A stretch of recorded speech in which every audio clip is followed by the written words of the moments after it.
Envie d'entreprendre ? 4 femmes racontent une étape de leur parcours entrepreneurial. De l'idée au développement de l'entreprise, en passant par la montée en compétences et le test du marché, elles partagent leur expérience et leurs conseils. Dans cet épisode, nous accueillons Sabrina Adon, la fondatrice d'Embellis, une entreprise du bâtiment spécialisée dans la remise en état après sinistre à Valenciennes. Sabrina nous parle de ce qu'elle met en place pour la pérennité de son entreprise. La première étape, c'était déjà de bien s'entourer. Donc, dans le recrutement, ma première employée était une femme, la deuxième également, puisqu'on a démarré dans un premier temps avec une équipe 100% féminine.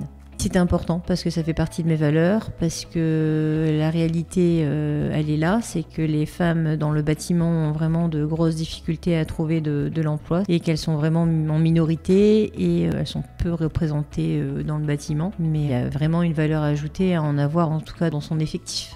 Et après, forcément, c'était aller voir les différents partenaires pour obtenir des partenariats, puisque moi, je travaille sur de la remise en état après sinistre. C'est vraiment une vraie spécialité. Et donc, il fallait forcément que j'obtienne des agréments. Donc, aller voir les différents clients professionnels pour pouvoir obtenir ces agréments, pour pouvoir travailler par la suite. Comment avez-vous assuré la pérennité de votre entreprise ?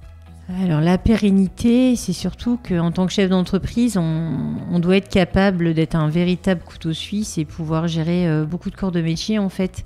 Et on n'a pas forcément les cursus adaptés au niveau scolaire dans notre parcours. Et donc il faut faire différentes formations.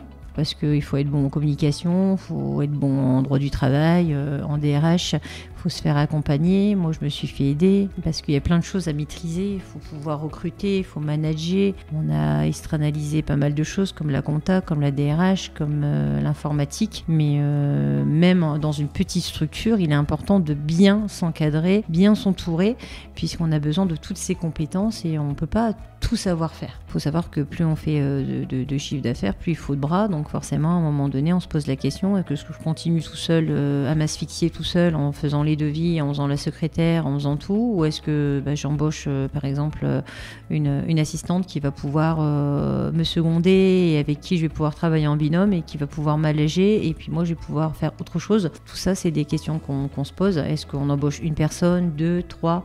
Donc c'est des questions qu'on se pose en fonction de la croissance de l'entreprise et puis du contexte économique également. Donc moi j'ai toujours, on ne naît pas entrepreneuse ni entrepreneur, on le devient. Et il faut un certain temps pour avoir une pérennité. Quels conseils donneriez-vous à une femme qui souhaiterait lancer son entreprise ? Je ne comprends pas qu'il n'y ait pas autant de femmes entrepreneuses que d'hommes, parce qu'on a vraiment pour moi des aptitudes et on sait gérer tellement de choses dans notre quotidien que je ne comprends pas pourquoi ça bloquerait. Moi, je gère mon entreprise comme une bonne mère de famille et on gère tout le temps plein de choses au quotidien. Les enfants, les réunions, l'école, on a vraiment un agenda ultra surchargé. Et dans une entreprise, c'est un peu pareil. On a plein de choses à faire, mais je leur dirais qu'il faut vraiment qu'elles se renseignent, que ce soit pas juste une idée. Il faut vraiment qu'elles aillent au fond de leur projet, de bien s'entourer, mais surtout foncer si elles sont sûres et si vraiment c'est ce qu'elles veulent faire. Il faut vraiment qu'elles pensent à elles à un moment donné dans leur vie et qu'il faut qu'elles y aillent à fond. Cet épisode vous a plu ? Découvrez d'autres parcours dans votre série Entreprendre au féminin sur votre appli d'écoute préférée.